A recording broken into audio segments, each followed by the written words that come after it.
9 जून 2024 को 71 मंत्रियों के साथ नरेंद्र मोदी ने तीसरी बार प्रधानमंत्री पद की शपथ ली थी।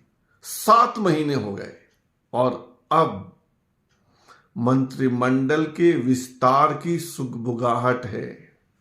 मोदी कुछ और मंत्री अपने मंत्रिमंडल में जोड़ेंगे। कौन होगा वह?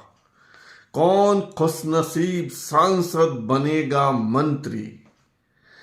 पर यह नाम जानना इतना आसान भी नहीं है। पहले खेल समझिए और चलिए मेरे साथ महाराष्ट्र। महाराष्ट्र में बड़ा खेल हो रहा है। 84-85 साल के शरद पवार राजनीति के महान खिलाड़ी और मजे हुए खिलाड़ी अब थक गए हैं। थकना स्वाभाविक है। 84-85 साल की उम्र में कौन नहीं थकता है। इस बीच खबर आती है कि शरद पवार की पार्टी टूटने वाली है। उसके सांसद इधर उधर भागने वाले हैं। सत्ता की मलाई तो सबको चाहिए ना। और इसी बीच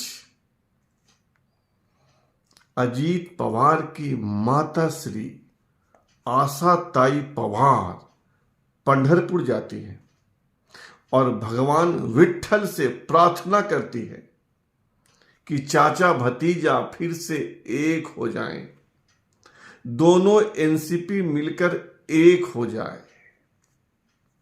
और जैसे ही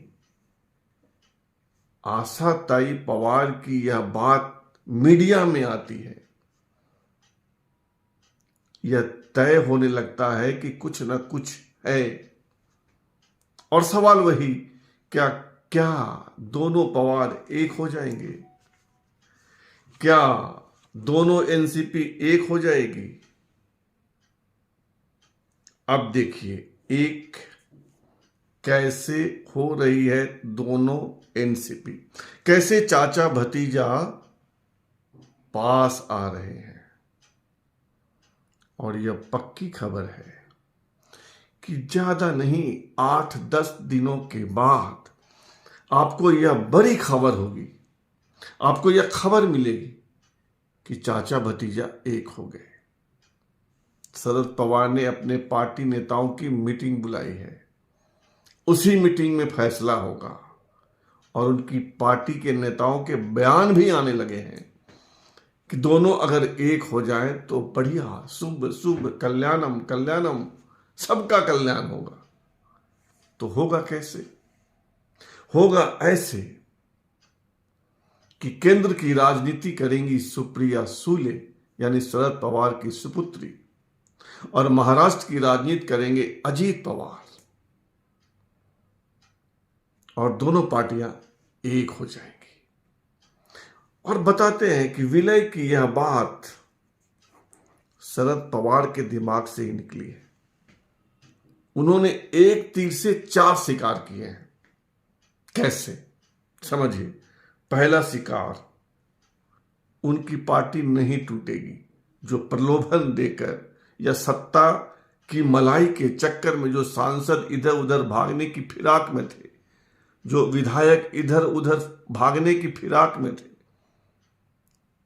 जमे रहेंगे, जुटे रहेंगे, पार्टी नहीं टूटेगी।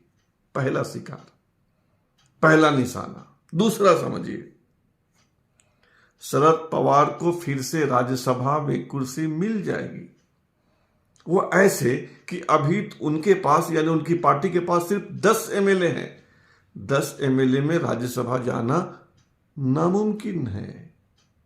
और 10 और अजीत पवार की पार्टी के 51 विधायक हो जाएंगे तो राज्यसभा की कुर्सी फिर मिल जाएगी।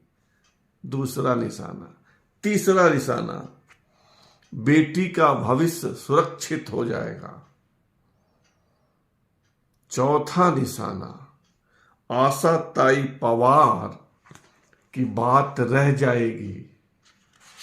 उनकी प्रार्थना सुन ली भगवान ने। ये है शरद पवार के 4 निशाने, 4 टारगेट।